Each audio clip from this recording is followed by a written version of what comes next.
ओम शांति। आज मीठे प्यारे बाबा हमें मुरली बता रहे थे। 11 मार्च 1981 की मुरली है। मुरली का सार है सफलता के 2 मुख्य आधार। आज खुदा दोस्त अपने बच्चों से फ्रेंड के रूप में मिलते हैं। कौन से रूप में? फ्रेंड, दोस्त फ्रेंड के रूप में मिलते हैं। एक खुदा दोस्त ने कितने फ्रेंड्स होंगे? एक खुदा दोस्त के कितने फ्रेंड्स होंगे? वैसे भी फॉरेनर्स फ्रेंडशिप को ज़्यादा पसंद करते हैं। तो बाप दादा बाप भी है तुम्हारा, सद्गुरु भी है, टीचर भी, शिक्षक भी है, सर्व संबंध निभाने वाले हैं। आप सबको सबसे ज़्यादा प्यार संबंध कौन सा? आप सबको सबसे ज़्यादा प्यारा संबंध कौन सा लगता है? किसी को टीचर अच्छा लगता है, किसी को साजन अच्छा लगता है, किसी को फ्रेंड अच्छा लगता है। लेकिन है तो एक ही, है तो बाबा ही, लेकिन अलग अलग रूप में सबको अच्छा लग रहा है।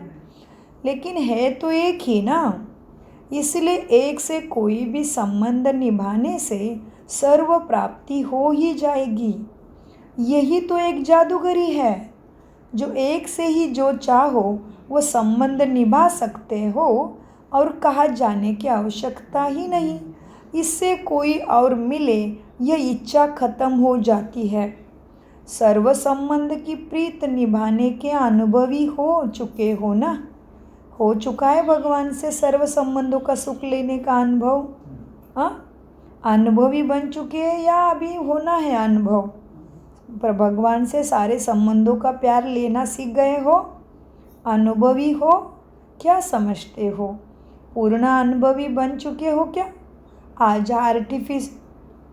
आज बाबा ऑफिशियल मुरली चलाने नहीं आए हैं। बाप दादा भी अपने सर्व संबंधियों से दूर दूर से आए हुए आत्मा को देख बहुत हर्षित होते हैं। सबसे दूरदेशी कौन है? आप तो फिर भी साकार लोक से आए हो बाबा के पास। बाप दादा कहाँ से आया है? आकारी लोक से भी परे, निराकारी वतन से आकारी लोक में आए हैं ना, फिर साकार लोक में आए हैं। तो सबसे दूर देश कौन हुआ? बाबा हुआ। तो सबसे दूरदेशी बाप हुआ या आप हुए? बाप हो गया। इस लोक के हिसाब से जो सबसे ज़्यादा दूर से आया है उन्हों को भी बाप दादा स्नेह से मुबारक भी देते हैं। बच्चों में भी जो ज़्यादा दूर के देश से आया है उसको भी मुबारक। लेकिन सबसे ज़्यादा दूर से कौन आया? बाप आया है। सबसे दूर से आने वाले फिर बच्चे हाथ उठाओ। जितना दूर से आए हो, जितना माइल चलकर आए हो, उतने माइल से पदम गुना आपके भाग्य में ऐड करके मुबारक बाबा से स्वीकार करो। जितना ज़्यादा दूर से आए हो, जितने माइल चले कर आए हो, उतने माइल से पदम गुना अपने भाग्य में ऐड करके बाप से मुबारक स्वीकार करें। फॉरेनर्स अर्थात फॉरएवर ऐसे वरदानी हो ना। फॉरेनर्स नहीं लेकिन फॉरएवर हो। सदा सेवा के लिए एवर रेडी, माना फॉरएवर। डायरेक्शन मिला और चल पड़े, यह है फॉरएवर ग्रुप की विशेषता। फॉरएवर हो ना फॉरेनर्स, माना सदा के लिए तैयार। अभी अनुभव किया और अभी अनुभव कराने के लिए हिम्मत रख सेवा पर उपस्थित हो जाते हैं। यह देख बाप दादा भी अति हर्षित होते हैं। एक से अनेक सेवाधारी निमित्त बन गए। सेवा की सफलता की विशेष 2 आधार है, वह जानते हो? कई उत्तर निकले, सबके उत्तर अपने अपने अनुभव के हिसाब से है, वो भी राइट है। वैसे सेवा में व स्वयं की चढ़ती कला में सफलता का मुख्य आधार क्या है? सेवा में और आत्मा की चढ़ती कला में सफलता का मुख्य आधार है एक बाप से अटूट प्यार और विश्वास। क्या कहा बाबा ने? सेवा में और स्वयं को चढ़ती कला में लेके जाने का। सफलता का मुख्य आधार है एक बाप से अटूट प्यार। बाप सिवाय और कुछ दिखाई ना दे। संकल्प में भी बाबा, बोल में भी बाबा, कर्म में भी बाप का ही साथ लेना है। ऐसे लवलीन आत्मा एक शब्द भी बोलती है तो उसके स्नेह के बोल दूसरी आत्मा को भी स्नेह में बांध देते हैं। ऐसे लवलीन आत्मा का एक बाबा शब्द ही जादू की वस्तु का काम करता है। लवलीन आत्मा रूहानी जादूगर बन जाती है और सबको सहायता करती है। क्या करती है? लवलीन आत्मा बाबा के प्यार में, लव में लीन हो गई है। सब तरफ से काम, क्रोध, लोभ, मोह, अहंकार की रगें टूट गई। तो लवलीन होने वाली आत्मा क्या करेगी? सबको सहायता देगी, अपने सकारात्मकता की, निर्भयता की किरणें देती रहेगी। लवलीन आत्मा रूहानी जादूगर बन जाती है। एक बाप का लव अर्थात लवलीन आत्मा। दूसरा सफलता का आधार क्या है पता है? हर ज्ञान के पॉइंट के अनुभवी मूर्त होके प्रैक्टिकल में ज्ञान का पॉइंट चला लेना। बाबा ने क्या कहा? दूसरा सफलता का, एक सफलता का आधार है बाप के प्यार में लवलीन रहना। दूसरा सफलता का आधार है जो भी परिस्थिति आती है तभी ज्ञान का हर पॉइंट अनुभवी मूर्त होके सोच में लाना। ज्ञान के हर पॉइंट के अनुभवी मूर्त बन जाना, यह भी है दूसरा सफलता का आधार। जैसे ड्रामा की पॉइंट देते हैं तो एक होता है नॉलेज के आधार पर पॉइंट देना, दूसरा होता है अनुभवी मूर्त होकर पॉइंट देना। ड्रामा की पॉइंट के जो अनुभवी होंगे वो सदा साक्षीपन के स्टेज पर स्थित होंगे, एक रस अचल अडोल होंगे। ऐसे स्थिति में स्थित रहने वाले को अनुभवी मूर्त कहा जाता।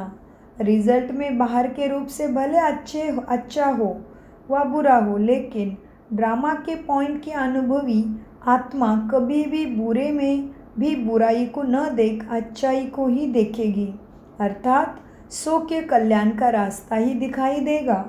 अकल्याण का खाता जमा हुआ।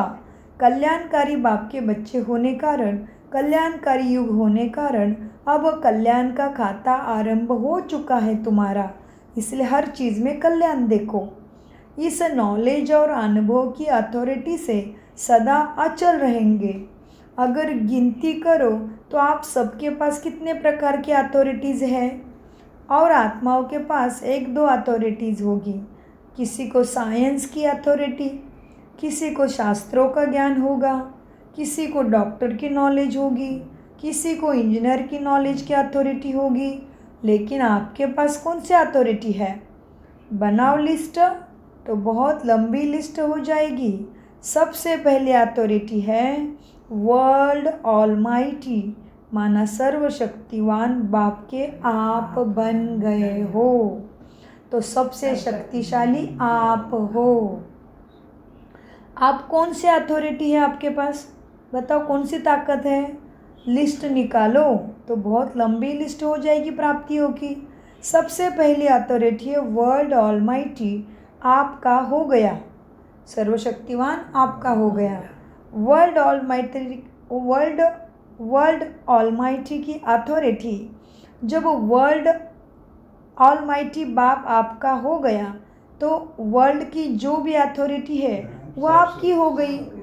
ऐसी लिस्ट निकालो वर्ल्ड के आदि मध्य अंत के नॉलेज की अथॉरिटी, जिस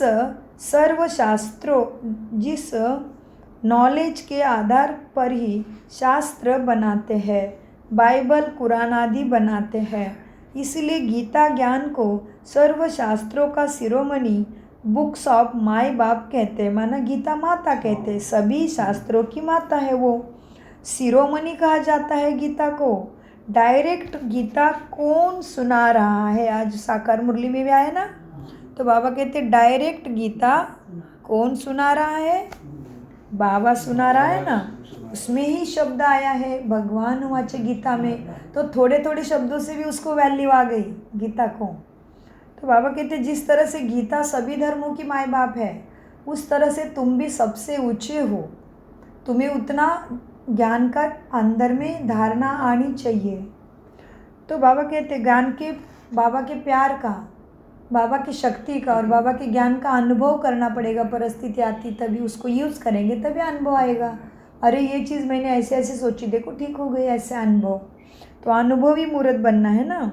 तो इसलिए बाबा कहते बच्चे, वर्ल्ड की आदि मध्य अंत के नॉलेज की अथॉरिटी, जिस नॉलेज की यादगार शास्त्र बाइबल व कुरान आदि सब है, इसलिए गीता ज्ञान को सर्व शास्त्रों का बुक या माई बाप कहते हैं, शिरोमणि कहा जाता है। डायरेक्ट गीता कौन सुन रहा है तो अथॉरिटी हो गई ना। इस प्रकार सर्व धर्मों से नंबर 1 धर्म किसका है? ब्राह्मणों का। आपके ब्राह्मण धर्म का ही सब धर्म पैदा होते हैं। आप ब्राह्मण धर्म से ही सब धर्म पैदा होते हैं। ब्राह्मण धर्म तना है ना।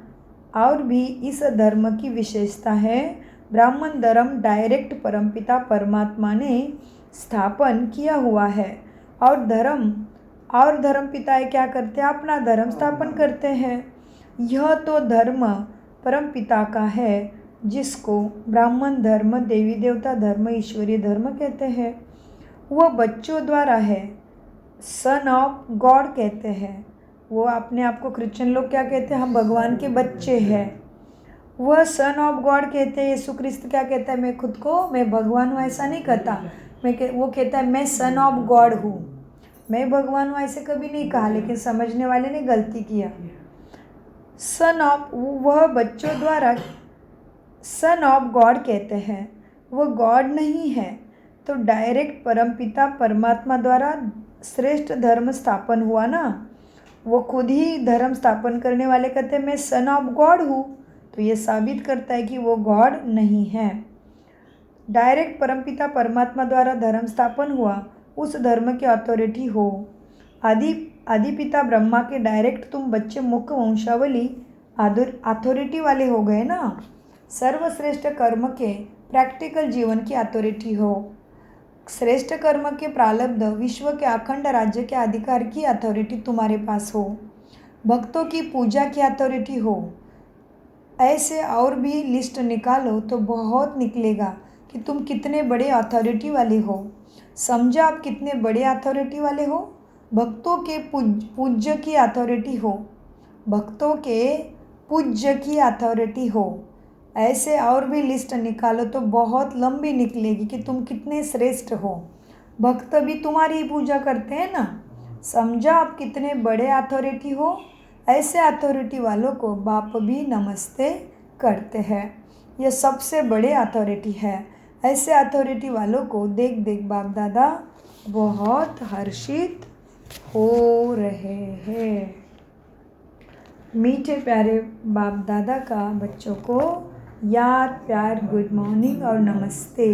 बाबा कहते हैं सर्व विशेष आत्माओं को सर्व सपूत अर्थात सर्विस के सबूत देने वाले, सदा सेवा और याद में रहने वाले, सर्विसेबल मास्टर ऑलमाइटी अथॉरिटी, सर्व की मनोकामना पूर्ण करने वाले अति लवली बच्चों को बाप दादा का याद, प्यार और नमस्ते। हम लवलीन बच्चों का बाप दादा को याद, प्यार, गुड मॉर्निंग, नमस्ते प्यारे बाबा नमस्ते। हम है सत्य बुद्धि से सब कुछ समझते, धारण करते और कराते। मीठे प्यारे बाप दादा का अनगिनत पदम गुना शुक्रिया शुक्रिया शुक्रिया। कम बोलो, मीठा बोलो।